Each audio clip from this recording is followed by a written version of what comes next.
Olá, alunos. Vamos iniciar a nossa segunda aula de física, dos fundamentos de física, com a correção da nossa aula de hoje, sugerida pela professora. O tema da nossa aula de hoje é dinâmica, estudo da dinâmica dos movimentos.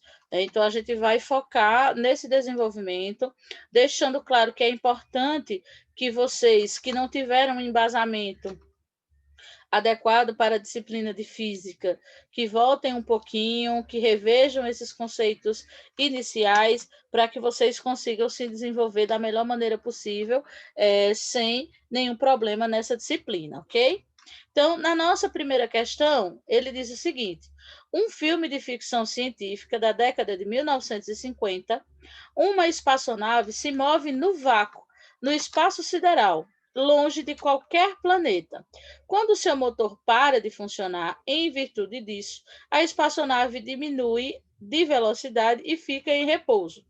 Como você aplica a primeira lei de Newton nesse evento? Primeira observação que a gente precisa saber é qual é a primeira lei de Newton, né? Eu preciso lembrar que a primeira lei de Newton fala da questão da inércia. Todo corpo permanece em estado de repouso ou de movimento uniforme em linha reta, ao menos que seja compelido a mudar esse estado de movimento em virtude de forças exercidas sobre ele. Tá? Então, como é que a gente vai explicar essa situação? Não existe nenhuma força atuando sobre a espaçonave, né, a partir do momento que ela perde totalmente o seu combustível. Portanto, pela primeira lei de Newton, ela não deve parar. Por quê? Porque lá nós temos a total ausência de gravidade. Então, mesmo sem o combustível, essa aeronave vai continuar flutuando no espaço em linha reta. Ela deve continuar a se mover em linha reta com a velocidade escalar constante, né, que agora vai depender da lei da gravidade do espaço onde essa espaçonave se encontra. Alguns filmes de ficção fizeram um uso muito precioso da ciência. Este não foi um deles, né? Então, aqui, nessa situação, o combustível dessa espaçonave acaba, mas ela continua desenvolvendo um movimento retilíneo uniforme por conta da questão gravitacional, certo? Então, é importante que a gente consiga lembrar com clareza essas informações básicas de noções físicas para que a gente consiga interpretar. Vocês vão poder analisar também que as questões físicas, elas envolvem muito questão de interpretação de texto, de você se colocar naquela situação, ok? Para que você comece a interpretar corretamente a situação e possa encontrar o caminho correto para resolvê-la. Segunda questão. Seu carro esportivo enguiça e você o empurra até a oficina mais próxima. Quando o carro está começando a se mover, como a força que você deve exercer sobre o carro se compara com a força que o carro exerce sobre você. Como essas forças se comparam quando você empurra o carro com velocidade escalar constante? Como o carro sabe empurrar de volta. Para que a gente possa entender, a gente precisa vivenciar a situação. Tá certo? Então, eu trouxe aqui para vocês um esquema para que vocês consigam, para que a gente consiga discutir, tá? Algumas nomenclaturas que falam a respeito desse contexto, né? Quando ele diz que o meu carro enguiçou, tá certo? Então, são várias situações que você precisa entender. Por exemplo, como ele aqui não fala em que situação, em que plano essa situação aconteceu, então eu já vou subentender que foi no plano, né? Numa superfície plana, eu estava numa reta e etc. E o meu carro enguiçou, tá? Porque isso também diferencia. Se eu estiver falando a respeito de um plano inclinado, e o meu carro enguiça, a situação já é outra. Né? Se eu falo de um plano inclinado a nível superior, eu tenho uma representação diferente. Se eu falo de um plano inclinado a nível inferior, a situação é outra totalmente diferente, tá? Então, ou seja, a atribuição de força vai ser diferente, a resposta que esse automóvel vai me dar também é diferente, tá? Então, a gente precisa, por isso que eu digo que no conceito de física é muito importante que você interprete a situação para que você consiga compreendê-la de maneira correta, tá bom? Nos dois casos, a força que você exerce sobre o carro é igual e contrária à força que o carro exerce sobre você. É verdade que a força que você faz para iniciar o movimento é bem maior do que a força que você faz para deslocá-lo com velocidade constante. Vamos interpretar o que foi dito. Então, eu tenho meu carro enguiçado numa superfície plana, tá? Então, o que é que vai acontecer? Para que esse carro consiga se movimentar, eu vou precisar aqui atrás empurrar o meu carro para que ele se movimente, tá? Então, esse primeiro movimento de fazer com que o carro saia do lugar exige de mim uma força maior, porque o carro está totalmente parado. A partir do momento que ele começa a se locomover, a engrenagem das rodas já me ajuda a manter esse carro em movimento constante, obviamente, durante o trajeto até chegar à oficina. Tá? E quando ele fala dessa resposta, que a velocidade que você atribui a esse veículo é a mesma que o veículo atribui até você, é porque quando ele diz que o carro empurra a pessoa, é justamente a resposta que esse automóvel vai te dar. Então, ele está enguiçado. A partir do momento que você começa a empurrar esse carro, ele começa a se mover, tá? Então, isso é a resposta desse carro. Tá? Então, obviamente, aqui eu vou precisar desenvolver uma determinada força para poder tirar esse carro do lugar e conseguir levá-lo até a oficina para conserto. Se a gente leva essa mesma situação, porém, num plano inclinado a nível superior, então o que é que vai acontecer? Eu vou precisar atribuir uma força bem maior, né, para que eu consiga movimentar esse carro, certo? Durante esse trajeto. O que é que vai acontecer? A resposta desse carro, na maioria das vezes, é o quê? É voltar.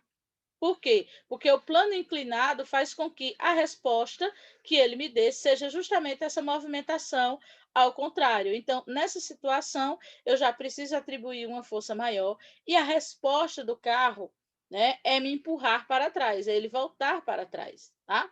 Já quando eu me refiro a um plano inclinado a nível inferior, né, descida de ladeira, então, esse carro aqui, tá? Eu vou conseguir fazer com que ele consiga se movimentar muito mais rapidamente, né? E a resposta que ele vai me dar é justamente descendo nessa direção, né? Então, aí a gente precisa ter um cuidado, porque você não tem como controlar essa velocidade quando esse carro pega impulso e consegue descer. Então, são situações que a gente vai precisar esquematizar, colocar aí dentro do contexto real, para que a gente possa entender o que está acontecendo em cada situação. Continuando, porém, qualquer que seja a força que você faça sobre o carro exercerá sobre você uma força igual e contrária, né? Porque se eu empurro o carro, certo? Se eu empurro o carro, ele vai atribuir, quando ele diz que ele atribui a mim uma força contrária, é justamente porque ele responde ao meu movimento. Eu estou empurrando ele para frente e ele está indo para frente. Então, isso é a resposta que esse automóvel me dá. A terceira lei de Newton sempre se aplica, estejam os corpos em repouso. Vamos rever a terceira lei de Newton para que a gente possa realmente aplicá-la nesse contexto. A terceira lei de Newton diz o seguinte, vamos lá, cadê?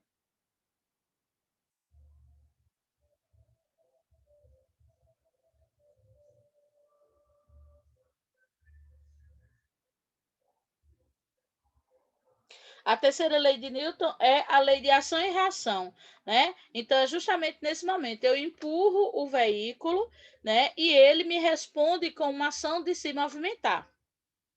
A terceira lei de Newton sempre se aplica, estejam os corpos em repouso, movimentando-se com velocidade constante ou acelerada, ou desacelerando. Você pode se perguntar como o carro sabe empurrar de volta com o mesmo módulo de força que você exerce sobre ele. Talvez ajude a lembrar que as forças que você exerce sobre o carro, né, são mútuas. Então, eu exerço a força empurrando esse carro e ele vai me responder desenvolvendo o movimento. De fato, as interações entre os átomos da superfície de sua mão e os átomos da superfície do carro, esse atrito de você empurrar o veículo. Então, a gente pode perceber que essa diferenciação vai acontecer de acordo com o plano em que essa situação seja aplicada. Se eu me refiro a uma superfície plana, eu vou atribuir aí a esse corpo que estava inerte, né, estava parado, eu vou atribuir uma força e a resposta que ele vai me dar é justamente desenvolver esse movimento. Se eu me refiro a um plano inclinado de maneira superior, eu vou atribuir a esse carro uma força para empurrá-lo, mas a resposta dele vai ser justamente voltar, né? E se eu faço essa mesma interpretação com relação a um plano inclinado inferior, eu vou atribuir uma força menor e eu vou fazer com a resposta dele é justamente descer, né? Então, aí a gente identifica que essa diferenciação de plano diferencia a força que você vai utilizar para desenvolver o movimento, tá? Então, são várias questões que você precisa analisar quando for apresentado para você uma situação.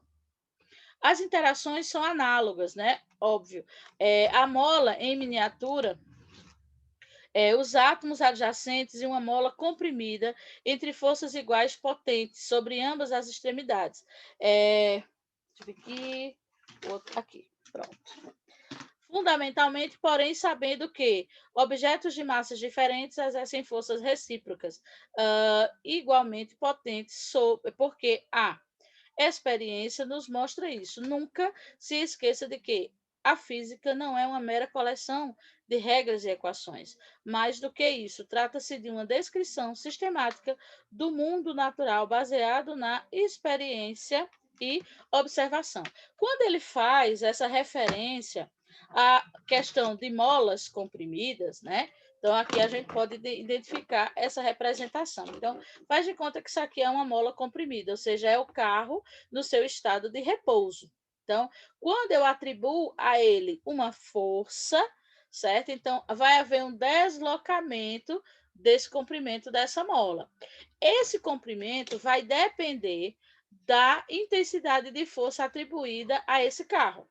Por exemplo, se eu digo essa mesma situação, mas eu coloco uma mulher empurrando esse carro, então a gente sabe que fisicamente a mulher tem menos força do que o homem. Então ela vai exercer sobre esse veículo uma força, mas a força atribuída, vamos dizer que o deslocamento ficasse nesse sentido, ou seja, você não consegue atribuir uma velocidade muito grande, uma força muito grande. Já se eu faço essa mesma situação com homens, certo? Então a gente identifica, vamos dizer que a força atribuída a esse homem faça com que essa mola se distenda nesse espaço, tá? Então são várias situações que você vai precisar interpretar, você vai precisar viajar nessa situação para que você compreenda, né? Então a mulher ela tem uma força menor do que o homem fisicamente falando, então ela vai conseguir exercer uma força menor sobre esse veículo e fazer com que ele se desloque por um espaço de tempo menor. Já se eu me refiro a um homem que tem uma força física maior do que a mulher, ele vai conseguir fazer com que esse carro atribua uma força maior e esse carro se desloque por um espaço de tempo um pouco maior. Terceiro, você está dirigindo em uma estrada rural quando um mosquito se espatifa no seu para-brisa. Qual força possui um módulo maior? A que o carro exerce sobre o mosquito ou a que o mosquito exerce sobre o carro? Os módulos são iguais. Se são diferentes, como relacionar esse fato com a terceira lei de Newton, né? A terceira lei de Newton nos fala ainda da ação e reação, né? Se são diferentes, como relacionar esse fato com a terceira lei de Newton? Se são iguais, porque o mosquito se espatifou ao passo que o carro ficou intacto. Então, vamos interpretar. Primeira coisa que a gente precisa imaginar é a gente tranquilamente dirigindo nessa estrada rural, tá? Então, isso acontece muito frequentemente onde a gente tem mosquitos, borboletas, passarinhos, certo? Que estão alçando o seu voo, estão aí na sua trajetória, mas que infelizmente eles atravessam no exato momento em que o carro vem passando e ele colide com esse para-brisa, tá? A gente identifica primeiro pela terceira lei de Newton, as duas forças possuem o mesmo módulo, né? Ou seja, elas possuem a mesma intensidade. O que é que diferencia a massa de cada um dos envolvidos na situação? O carro possui uma massa muito maior do que o mosquito. Né? Então, ele sofre somente uma desaceleração mínima. Né? E essa desaceleração vai acontecer por conta do susto que o motorista vai ter e não por conta da colisão com o mosquito. Né? A reação, a força de impacto, né? Por outro lado, o mosquito, com sua massa minúscula, sofre uma desaceleração catastroficamente grande, ou seja, ele se explode a partir do momento que ele entra em contato com o para-brisa. Tá? Então, nessa situação, a gente precisa identificar quem são os envolvidos na situação. Não precisa a gente ser um gênio para imaginar que um mosquito colidindo com o para-brisa não vai causar nenhum tipo de dano a esse carro, nem ao motorista, nem nada. Já se a gente coloca animais maiores, né? Se a gente coloca um cachorro, por exemplo, né? Então, obviamente, a massa deles ainda é bem diferente, tá certo? Mas mesmo o carro tendo uma massa maior do que o cachorro, né? Nessa situação a gente vai ter aí uma deformação desse veículo, onde o cachorro bateu, onde houve o impacto, vai haver uma deformação, porque o cachorro tem uma massa bem maior do que o mosquito, então ele não é imperceptível, né? Então, a gente pode levar essa situação também para o contexto que a gente ouve muito falar dos motoristas, né? Que na estrada vale a lei do maior. Né? Então, porque quando a gente está no trânsito, que vem aquelas carretas Volvo gigantescas, quando elas passam por um carro de passeio, então a gente sempre sente o carro estremecer. Por quê? Porque a proporção da massa daquele veículo é muito grande. Então, a partir do momento que ele consegue desenvolver uma velocidade, ele potencializa esse peso.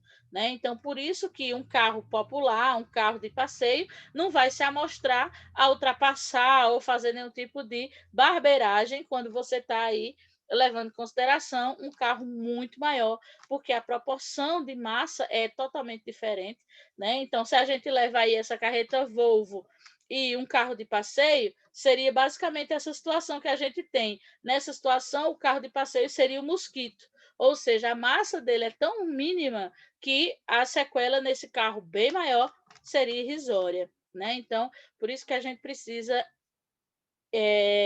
criar essa situação na mente para que a gente possa entendê-la. Questão 4.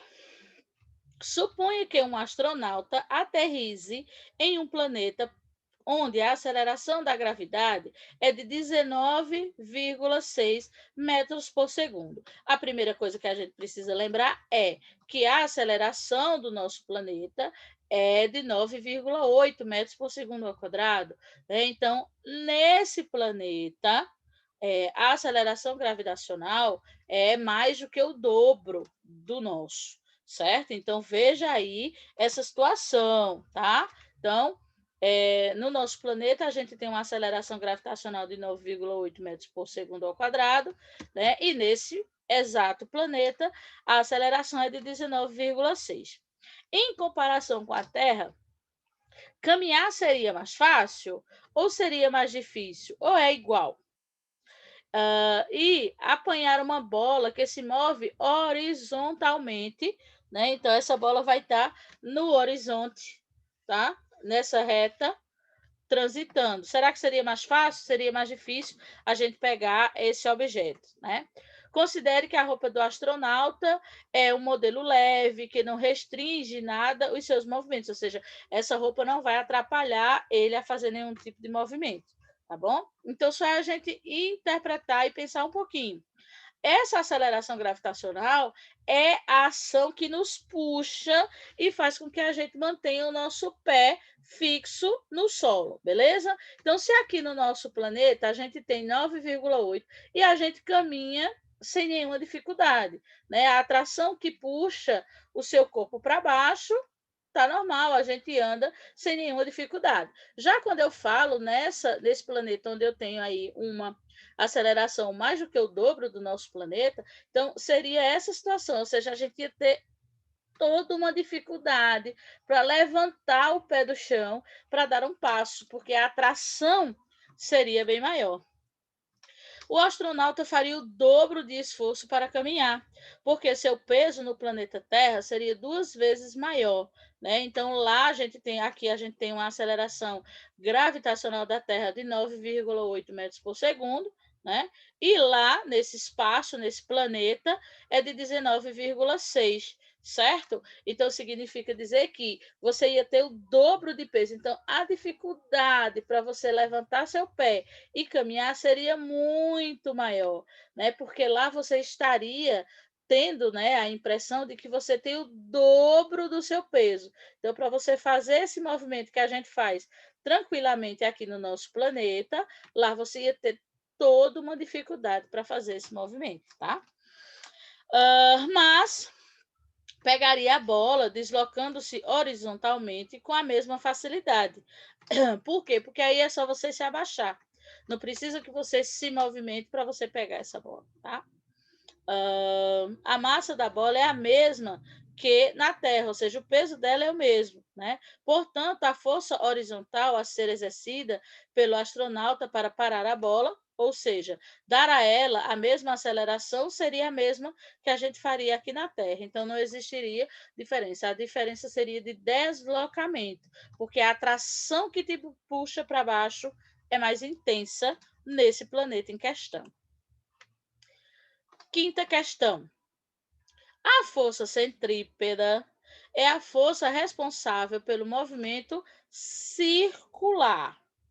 Ela é sempre o resultado da ação de outras forças que agem em determinado momento, mantendo a trajetória circular do corpo.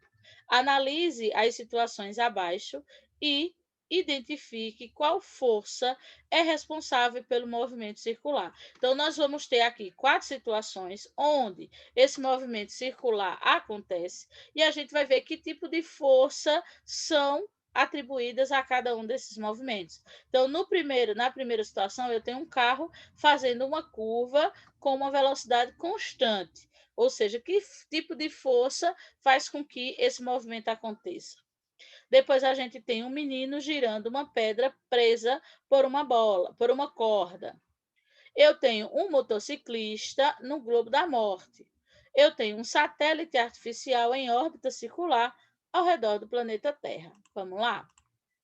A nossa primeira situação é esse carro, né? É o carro fazendo essa curva. Então, para que isso aconteça, é necessário que haja a força de atrito entre a pista e os pneus, para que esse carro não derrape, para que esse carro não saia ou não perca o seu controle durante esse movimento circular. Tá? Então, por que, que as pessoas dizem que quando está chovendo é necessário que o motorista tenha um pouco mais de atenção, reduza a velocidade? Por quê? Porque essa força de atrito fica comprometida. Por quê? Porque existe água na pista. Então, existe aí algo que separa a pista e os pneus. Tá? Ou seja, a água está nesse intervalo e pode fazer com que esse carro derrape na hora da curva e que venha a ocorrer um acidente. Tá? Então, é necessário que haja essa força de atrito entre o pneu e o solo para que você consiga desenvolver essa curva sem dificuldades. O segundo é o menino girando uma pedra, né, com uma corda no seu barbante. Ou seja, que força é essa que está sendo atribuída? É a força de atração da corda. Então, a gente pega essa velocidade. Então, a gente tem aqui, ó, a força de atração exercida pelo braço do menino e a pedra, o peso dessa pedra para fazer com que essa aceleração centrípeta aconteça. Quando eu falo do globo da morte, certo? Eu me remeto a um resultante entre a força normal e o peso.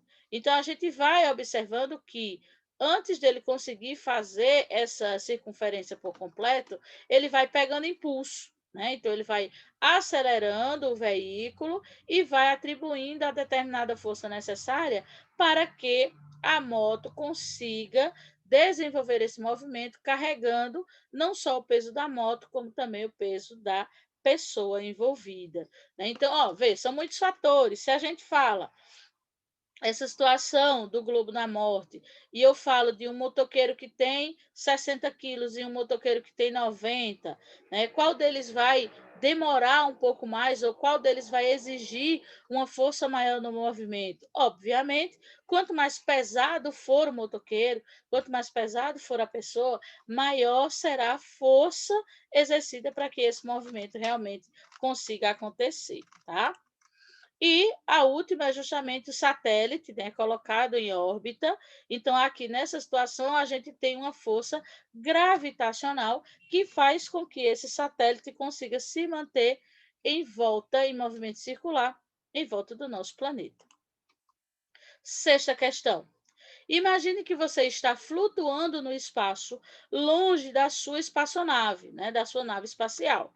Felizmente, você dispõe de uma unidade de propulsão capaz de propiciar uma força constante, F, durante 3 segundos na direção do horizonte, tá? Na direção horizontal.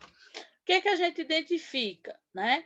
Essa unidade de propulsão, para que a gente possa entender direitinho, seria basicamente aquele impulso, certo? Quando a gente vê os heróis nos filmes, né? Que botam aquelas botas e que começam a voar, né? Então, essa força de propulsão é que vai empurrar esse astronauta de volta para a sua espaçonave, né? Mas aí a gente tem essa força de propulsão, né? Que tem aí um tempo, então ela só dura 3 segundos e vai na direção horizontal. Então, você precisa analisar a que distância você está da aeronave, se essa propulsão vai fazer com que você consiga realmente chegar até ela. Então, são muitas observações que a gente precisa fazer.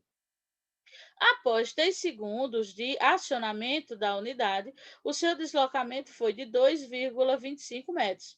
Considerando que a massa seja, ou seja, a massa desse astronauta seja de 80 quilos, determine qual é a força necessária desenvolvida nesse movimento. Vamos lá? A força motriz é constante, né? Até porque a gente está falando aí dessa ausência de gravidade, então essa força se mantém constante, um aceleramento, uma aceleração constante, porque não há nenhum tipo de interrupções, né? Não existe nenhuma força que atrapalhe. Portanto, sua aceleração também é constante. Temos um caso de um movimento retilíneo uniformemente variado. Né? Então, você vai desenvolver essa velocidade em linha reta, ele vai ser uniformemente variado, porque ele vai ser sempre na mesma direção, mas no início ele vai ter um impulso maior, né? E depois dos 3 segundos, esse impulso vai diminuindo. Então, essa velocidade é variada. Aqui a gente tem a evolução da fórmula, certo? As identificações da fórmula que a gente faz até a gente chegar na fórmula que realmente a gente vai necessitar, que é quando a gente vai identificar a aceleração, né, que vai ser desenvolvida durante esse movimento. Então, a gente tem 2 vezes o nosso ΔX, que é justamente o tempo desse deslocamento, esse espaço de deslocamento, né, dividido pelo tempo que isso acontece elevado ao quadrado. Então, o tempo é de 3 segundos, né? Esse desenvolvimento é de 3 segundos, e aí ele fala justamente desse deslocamento depois de 2,25. Né? Então, eu tenho aqui, ó, 2 vezes 3, que são 6, e 6 dividido por 25, que é 5 ao quadrado, me resulta em 0,24 metros por segundo ao quadrado. Essa seria a aceleração desse movimento, tá? E para a gente identificar a força máxima exercida nessa ação, a gente vai fazer a multiplicação, né? Tendo a aceleração e a massa do indivíduo, que foi de 80 quilos, podemos calcular a força necessária para movimentá-lo, né? Então, a gente tem aí uma aceleração que foi de 0,24 e o peso do astronauta, que é de 80 quilos. Então, quando você faz 80 vezes 0,24, a gente encontra uma força de 19,2 newtons. Ok? Sétima questão. A resolução de problemas de mecânica exige duas providências. A primeira delas é identificarmos todas as forças que agem sobre um corpo. Para tanto, muito ajuda a elaboração do diagrama de corpo livre, o DCL. Nele, apresentamos de forma esquemática todas as forças que agem sobre um corpo. No caso em que consideramos um conjunto de corpos interagindo entre si, devemos desenhar no nosso diagrama de corpo livre para cada corpo. Né? Nesse diagrama, devemos esquematizar cada uma das forças, indicando, sempre que possível, a direção e o sentido que cada uma delas vai exercer. Nesse contexto, analise os sistemas abaixo e faça para cada um deles o diagrama de força livre. Então, o que é que nós temos aqui? Eu tenho dois blocos, A e B, de tamanhos distintos, tá? E eu vou atribuir uma força a ele para fazer com que ele se movimente, né? Para que ele se distancie daqui. Aqui eu observo que não existe nenhuma força de atrito, tá? Não existe nada que me impeça de movimentar esses dois blocos. Então, a representação desse corpo livre seria essa, né? Então, obviamente, eu vou exercer uma força sobre esse bloco A. Essa força vai ser resultante também nesse bloco B e a resposta que ele vai me dar é justamente essa movimentação, né? Então, nós temos aqui toda a representação do esquema que a gente tem quando a gente cria esse nosso diagrama de corpo livre. Na segunda, na letra B, eu já tenho uma representação um pouco diferente. Por quê? Porque ela fala a respeito de uma roldana. Tá? E essa roldana é um mecanismo utilizado na física para facilitar a movimentação de objetos, certo? Então, essas roldanas podem ter conexões com fios, cordas e cabos, tá?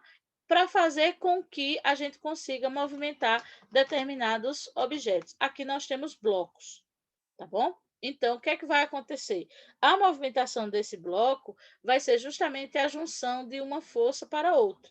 Ou seja, é o peso desse bloco que vai movimentar esse daqui, tá? Diferente do exemplo anterior, onde quem ia atribuir a força era uma pessoa ou um objeto para empurrar esses dois blocos, né? Não existe aí um bloco movimentando o outro, não existe esse auxílio. Já quando eu venho para esse diagrama que já utiliza a questão das roldanas, né? Então a representação que nós teríamos é essa, certo? Então a gente tem as forças que são atribuídas a esse bloco que nós temos aqui embaixo, certo? Então a gente tem aí a nossa variação de força.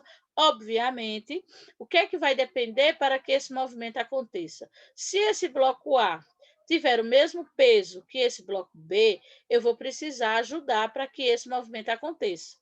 Se esse bloco A tiver um peso menor que o bloco B, esse movimento não vai acontecer, né? A não ser que haja ação da força puxando, auxiliando esse peso, certo? Mas se esse bloco A for maior, mais pesado do que o bloco B, a rodana vai potencializar e fazer com que o peso do bloco A puxe o bloco B do lugar, tá? Então, a rodana, alavancas, a gente vai estudar bastante sobre isso, que são mecanismos que utilizam, que são utilizados na física para diminuir os nossos esforços. Nesse daqui, a gente tem uma movimentação angular. A gente tem aqui um objeto também que vai facilitar essa questão de movimentação desses blocos, mas essa movimentação vai variar de acordo com a angulação que é formada, tá certo? Então, aqui a gente tem um ângulo de 45 graus nessa movimentação para puxar esse objeto, então a gente vai atribuir uma determinada força. Se essa angulação aumenta, né? Então, a gente vai precisar atribuir um pouquinho mais de força. Se essa angulação diminui, a gente vai precisar atribuir um pouquinho menos de força. Né? Então, a gente vai desenvolver esse trabalho e essas observações ao longo da aula, ok? Já nessa letra D, a gente tem aqui uma representação também que envolve essa questão angular, tá? O que é que a gente vai ter aqui? A gente tem um homem se pendurando nesse cabo, tá certo? E essa diferenciação é justamente essa angulação que vai acontecer aqui.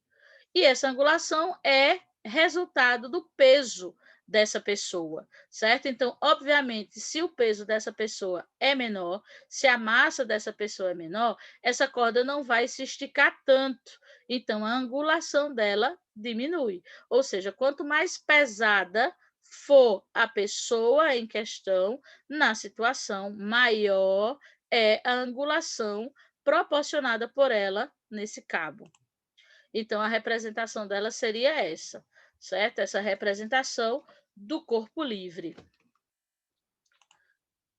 Quando eu me refiro a esse atleta, né, desenvolvendo as suas atribuições, ou seja, no movimento de correr, você já observa a angulação correta, o apoio, olha o apoio dele aqui, certo? Que faz com que ele tenha essa propulsão na hora de sair para iniciar a sua corrida, né? Então, a força da cunha do bloco de partida sobre a velocista possui um componente vertical que contrabalanceia o seu peso e é um grande componente horizontal que faz com que ela acelere.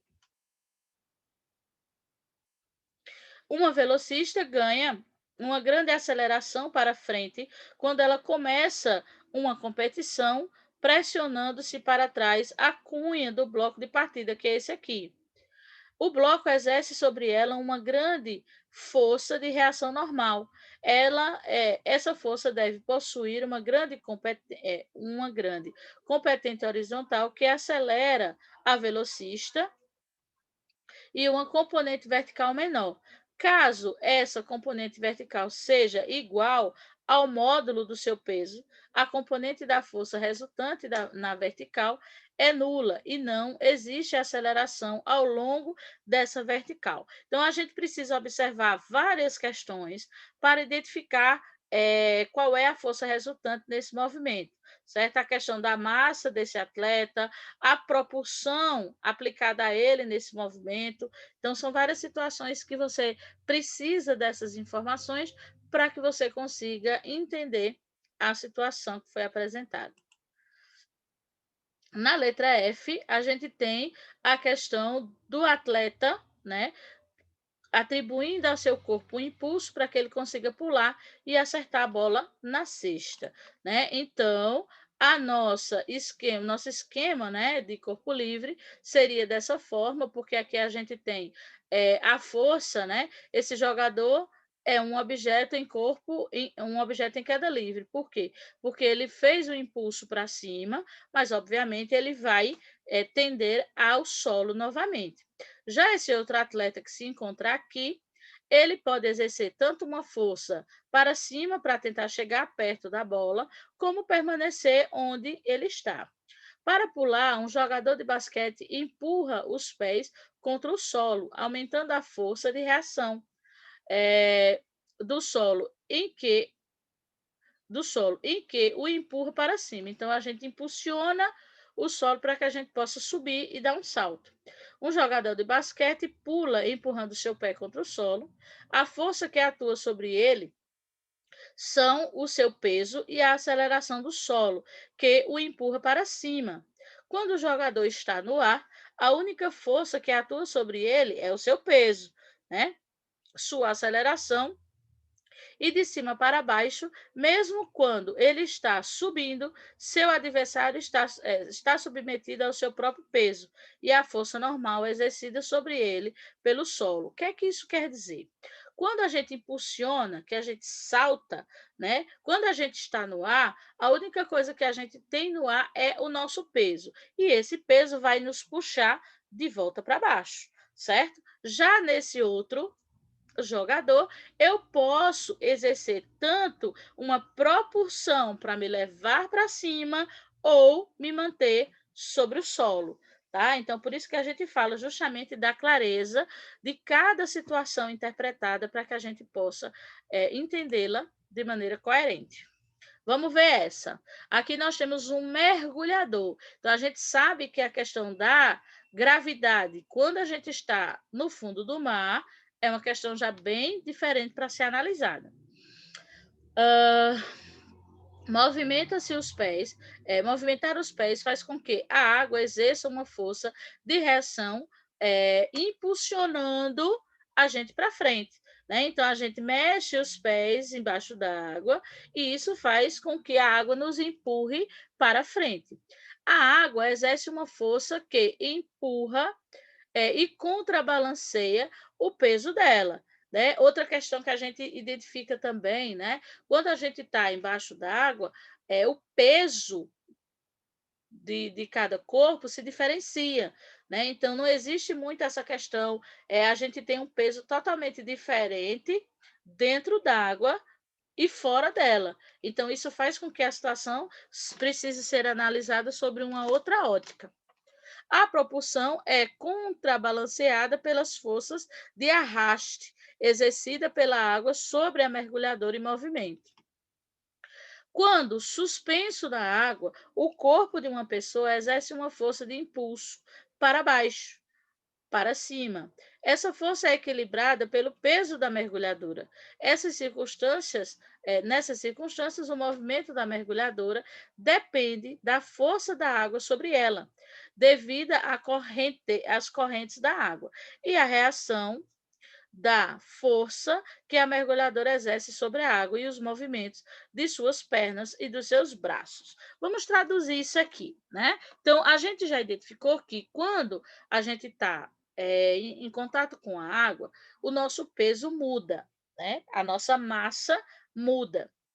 Então, obviamente, eu vou precisar exercer movimentos com os braços e com as pernas para criar um atrito sobre essa água, para puxar essa água para trás e para que essa água me impulsione para frente. Isso seria uma situação analisada num mar tranquilo, numa piscina, por exemplo, onde não existe essa questão da força da correnteza da água.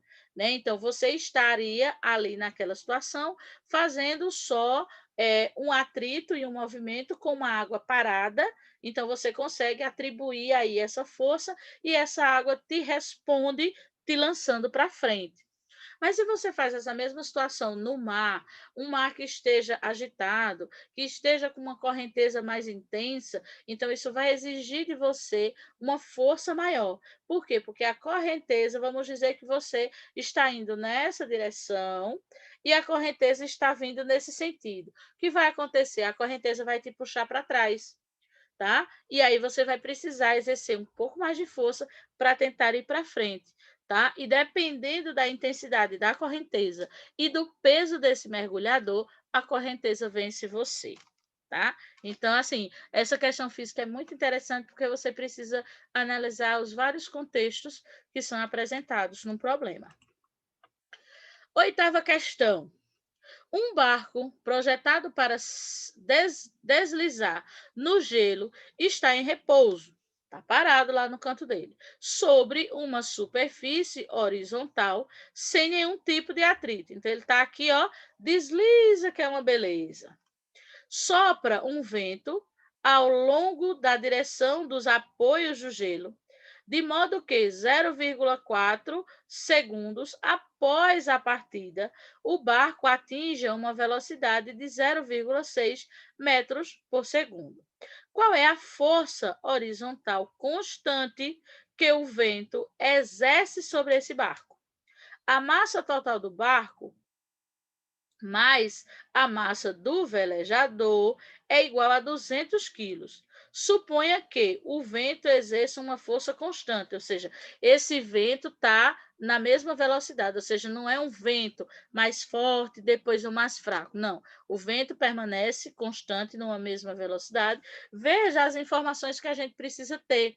A gente precisa ter essa velocidade do vento, a que velocidade ele sopra, né? Qual é a velocidade desenvolvida pelo barco e o peso das pessoas envolvidas. Então, todas essas informações são extremamente necessárias para que a gente possa desenvolver o cálculo, fazer o nosso esquema, né, para a identificação de cada uma dessas informações. Então, a minha aceleração faz com que a gente se mantenha sempre à frente, né? O vento vem me impulsionando e me levando para frente. Então, você precisa de toda essa interpretação para começar a fazer o nosso cálculo. As forças que atuam sobre o sistema barco velejador são o peso, a força normal exercida pela superfície e a força horizontal constante, a nossa TZ. Né? A força resultante e a aceleração estão orientadas para a direita, por isso escolhemos essa direção para o eixo X positivo. Né? Então, a gente tem aqui a força que a gente quer identificar, a força da velocidade e a massa desses objetos. Né? Então, aqui a gente vai identificar para que a gente consiga aplicar essa fórmula. Então, o que é que a gente tem? A gente tem a nossa velocidade inicial mais a aceleração vezes o tempo. A aceleração por esse movimento vezes o tempo que eu gasto para a realização do mesmo, certo?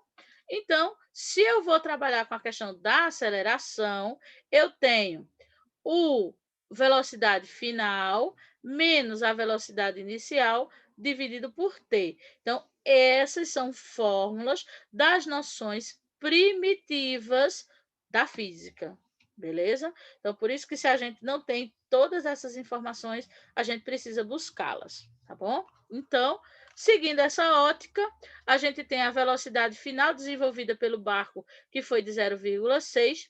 A velocidade inicial dele era zero, porque ele estava parado. Então, com a questão do atrito do vento, foi que houve o movimento. E o 4, né, que foi o tempo necessário para o desenvolvimento desse movimento. Certo? Então, fazendo a subtração, aí 0,6,0 dividido por 4 me dá 1,5 metros por segundo. Né? E do mesmo jeito que a gente fez o cálculo do astronauta, a gente vai pegar a massa envolvida, né? E multiplicar pela aceleração que a gente encontrou. Então, o peso do barco e do velejador era de 200 quilos, vezes 1,5, que foi a aceleração que a gente encontrou. Então, a gente identifica 300 newtons de força para que essa movimentação desse barco aconteça. Nona questão. Um bloco encontra-se suspenso por uma corda em uma mola, ambas iguais. A mola está alongada 20 centímetros. Sabendo que o bloco está em equilíbrio e que a constante elástica da mola é de 100 newtons por metro. Calcule a massa desse bloco. Sabendo que a aceleração gravitacional que você vai utilizar é de 9,8 metros por segundo ao quadrado, que é a aceleração padrão do nosso planeta, tá bom?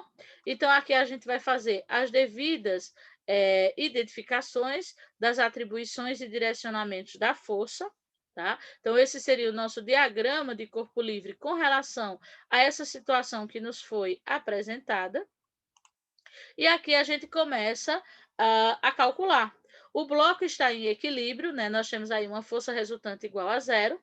Então, a gente tem toda a estrutura da fórmula para a gente identificar, certo? A nossa fórmula que vai ser utilizada é menos t cosseno de 60, que foi o ângulo que foi apresentado, mais a nossa força, certo? Então, aqui a gente tem todas as substituições que a gente precisa realizar, dando nesse segundo momento, porque aí a gente identifica que esse tipo de trabalho vai exigir de você algumas identificações com relação à força elástica, que a gente viu aqui, ó, né? A nossa força elástica, que é justamente a força dessa elasticidade da mola, essa movimentação aqui, tá? Então, a nossa força elástica é justamente esse deslocamento, essa amplitude de movimento, tá certo? E aí, depois, a gente precisa também identificar a nossa força resultante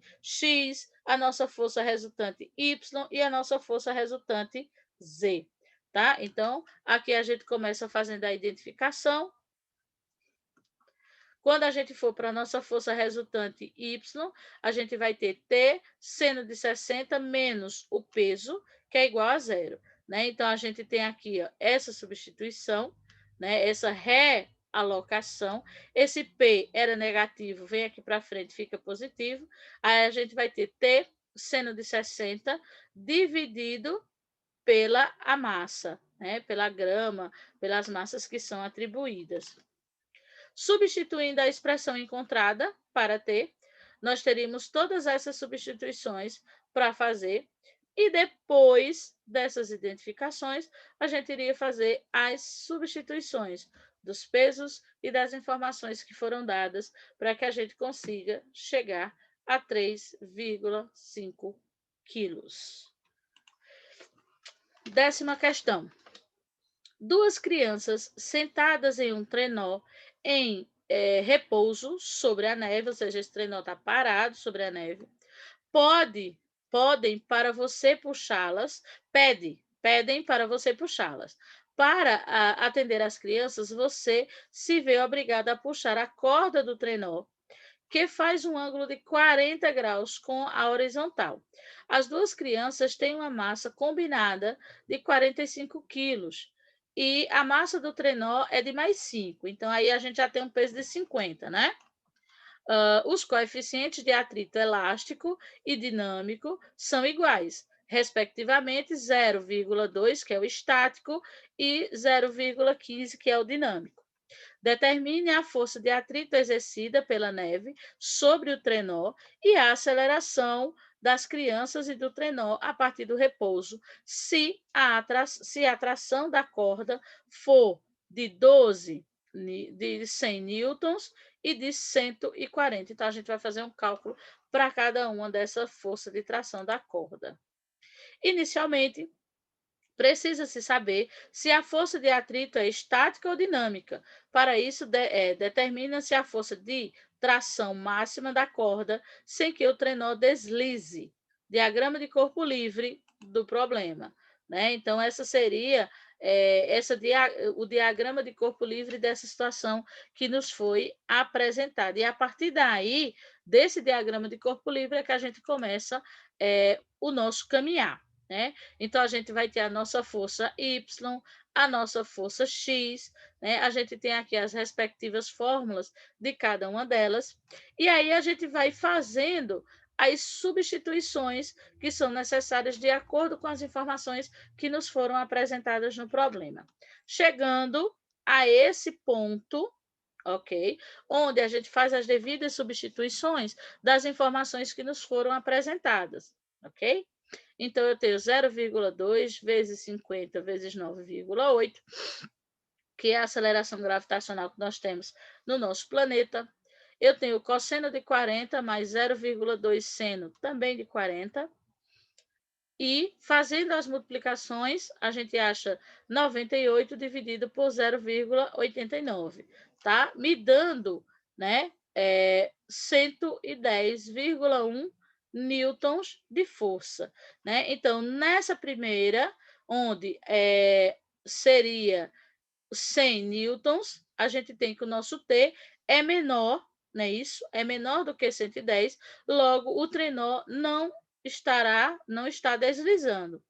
Na segunda, a gente já tem aí 140 newtons. 140 newtons é maior que 110. Então, logo, nessa situação, utilizando essa força, o trenó está deslizando. Vamos calcular agora o módulo da força de atrito cinemático. A gente tem a fórmula desse atrito cinemático para identificar. Nós já identificamos essas informações que estão presentes no enunciado do problema. Fazemos a substituição com relação ao momento em que o trenó está em movimento, que é quando ele atribui uma força de 140 newtons. Então, a gente tem aí uma força de 60 newtons nesse movimento, tá bom? E agora a gente calcula a nossa aceleração, certo? Então, a gente tem as fórmulas, tem as informações para que a gente consiga fazer as substituições e identificar que a aceleração desenvolvida nessa ação de movimentar esse trenó é de 0,94 metros por segundo, tá? Então, o que é que a gente identifica? É importante que vocês voltem com calma a aula que foi trabalhada hoje, onde o professor dá uma riqueza muito grande de detalhes e de cálculos, ok? Para que você refaça todos esses cálculos passo a passo, tá? Então, assim, o contexto da física, ele exige de você muita interpretação, muita leitura, né? Então, por isso que você precisa ler o problema com calma e precisa exercitar. Ok? Então, você tem todos os passo a passo na atividade, refaça com calma e exercite. Estude. A gente se vê semana que vem.